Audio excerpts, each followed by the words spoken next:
Bonjour à tous, je vous invite à écouter l'extrait de l'épisode que je vais publier dimanche. C'est un petit aperçu de la discussion que j'ai menée avec mon invité qui est, je ne vous le cache pas, absolument passionnante.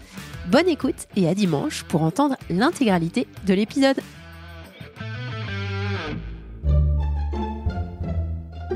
Solène Niederkorn vous propose FinScale, un éclairage sur l'innovation dans le monde de la finance, de la banque et de l'assurance.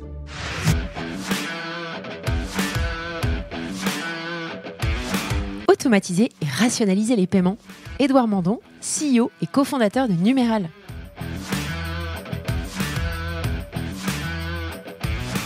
Ce sont des milliers ou des dizaines de milliers de virements chaque jour qui doivent être reçus, réconciliés, rapprochés du compte du client. Et derrière Spendesk et derrière toutes les fintechs, notamment les fintechs régulées, il y a une ou plusieurs banques qui tiennent leur compte de règlement, de cantonnement, qui leur donnent accès au réseau de paiement. Donc les fintechs sont connectés à leurs banques partenaires avec des intégrations directes, sont connectés au serveur des banques pour échanger des fichiers de paiement, de relevés d'opérations, de relevés de comptes. Et c'est cette partie, on y reviendra, qu'on vient simplifier chez Numéral. Après de belles expériences en start-up et scale-up, Édouard s'est décidé à entreprendre.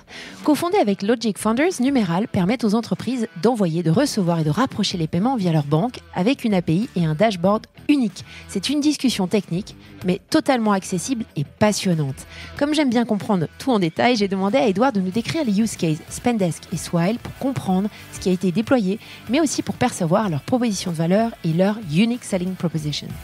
Nous abordons de nombreux sujets, l'apport de Logic Founders, le projet d'intégration des nouveaux clients, la productisation des intégrations bancaires, la maintenance, le Conseil européen des paiements, le modèle d'affaires, bref, c'est très riche. Cette discussion en profondeur nous amène également à parler des choix de fintech qui quittent leurs fournisseurs de banking as a service, ainsi que ses conséquences. Enfin, nous parlons d'évangélisation du marché, de stratégie de développement et de la construction d'un écosystème. Bonne écoute à tous. Bonjour à tous, bonjour Édouard. Bonjour Solène. Hyper heureuse de te revoir un an après mon passage chez eFounders. Je ne sais pas si tu te souviens. Je me souviens très bien. Où on avait papoté, on avait parlé de Numéral et de tout ce que vous étiez en train de mettre en place. Et donc voilà, nous sommes un an après, on va faire le point. Avant qu'on attaque, est-ce que tu pourrais, s'il te plaît, te présenter à l'audience ? Bien sûr, donc je suis Édouard, je suis le cofondateur et CEO de Numéral, que j'ai cofondé donc avec eFounders et plus particulièrement avec Logic Founders, qui est leur nouveau studio fintech lancé avec Camille Tian et un troisième associé, Hichem Malmi, en juillet 2021. Et avant de fonder Numéral, j'ai notamment travaillé chez IBAN First, une fintech B2B, plateforme de paiement internationaux pour les entreprises, où j'ai été VP Product. Et dans une vie précédente, je fais partie de l'équipe qui a lancé Jumia, donc la filiale africaine de Rocket Internet. Ah, excellent! Au Maroc. Je savais pas ça. En Égypte. Et qui l'a développé dans un certain nombre d'autres pays, notamment au Nigeria. Et tu vivais là-bas? Et donc j'ai habité au Maroc et en Égypte pendant une grosse année. Et ensuite, de retour à Paris, mais beaucoup de voyages. D'accord, parfait. Donc toujours finalement en start-up, scale-up? Toujours en start-up, petite, moyenne et très grosse. Ouais. Jumia, c'était 5000 personnes. Ouais. Donc, c'est gros.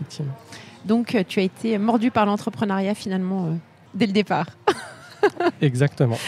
Ok, écoute, merci beaucoup pour ton temps. Je vais te demander d'être assez didactique avec nous, puisqu'on va rentrer dans les paiements. Les paiements, ça peut vite être compliqué. Et vous avez un business qui est encore plus compliqué, puisqu'on parle d'automatisation et du souci d'automatisation des paiements. Justement, avant que tu nous expliques ce que vous faites chez Numéral, est-ce que tu pourrais prendre des cas concrets, des real use cases, pour qu'on comprenne l'ampleur de ce souci d'automatisation du paiement? Bien sûr, je peux prendre plusieurs exemples.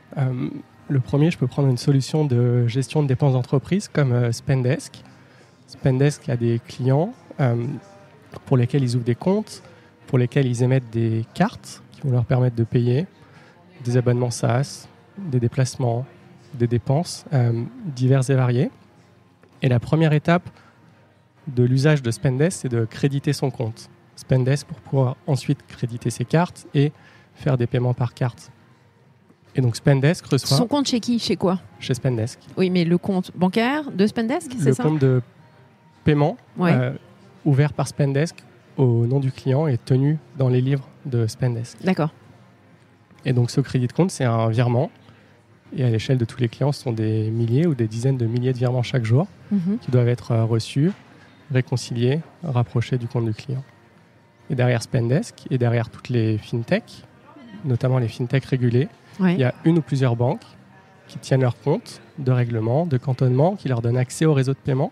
Donc les fintechs sont connectés à leurs banques partenaires avec des intégrations directes, sont connectés au serveur des banques pour échanger des fichiers de paiement, de relevés d'opérations, de relevés de comptes. Et c'est cette partie, on y reviendra, qu'on vient simplifier chez Numéral. Et c'est quoi les frictions qui s'opèrent pour eux, concrètement ? Les frictions, d'abord, il y a des frictions d'ordre technologique, développer des intégrations bancaires pour pouvoir automatiser l'intégralité des flux.